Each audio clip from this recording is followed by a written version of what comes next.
ప్రియమైన సహోదరి సహోదరులారా, మీకు శుభవార్త. 2025వ సంవత్సరంలో మొత్తం 365 అంశాలను మీతో పంచుకోబోతున్నాము.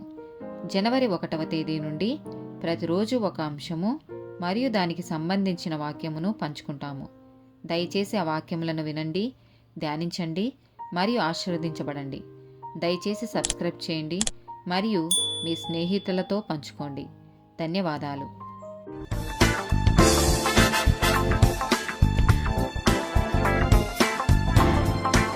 41st డే టాపిక్ గొప్పలు చెప్పుకోవడం. మొదటి సమూయేలు గ్రంథము 17వ అధ్యాయము 10వ వచనం. ఈ దినమున నేను ఇశ్రాయేలీయుల సైన్యములను తిరస్కరించుచున్నాను. ఒకని నియమించిన ఎడల వాడును నేనును పోట్లాడుదుమని ఆ ఫిలిష్తీయుడు చెప్పుచూ వచ్చెను. కీర్తనల గ్రంథము 34వ అధ్యాయము 2వ వచనం. యెహోవాను బట్టి నేను అతిశయించుచున్నాను, దీనులు దానిని విని సంతోషించెదరు. కీర్తనల గ్రంథము 49వ అధ్యాయము 6వ వచనం.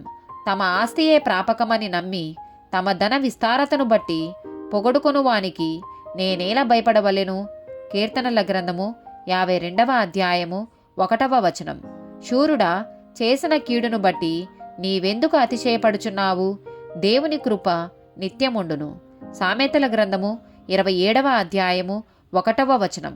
రేపటి దినమును గూర్చి అతిశయపడకుము, ఏ దినమున ఏది సంభవించునో అది నీకు తెలియదు.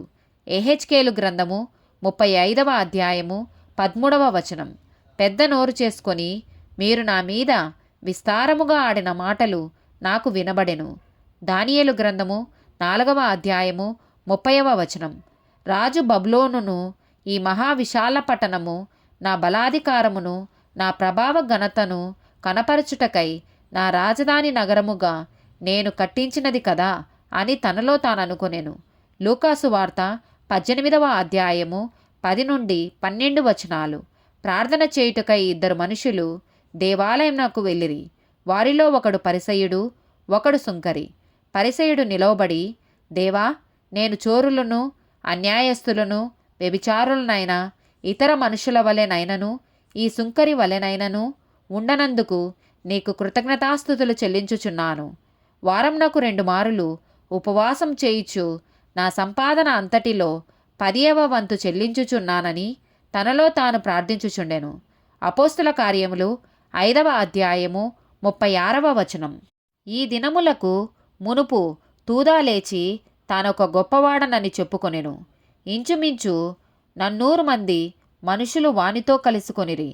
వాడు చంపబడెను. వానికి లోబడిన వారందరూ చెదరి వ్యర్థులైరి.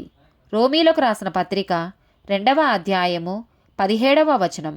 నీవు యూదుడవని పేరు పెట్టుకొని ధర్మశాస్త్రమును ఆశ్రయించి దేవుని యందు అతిశయించుచున్నావు కావా?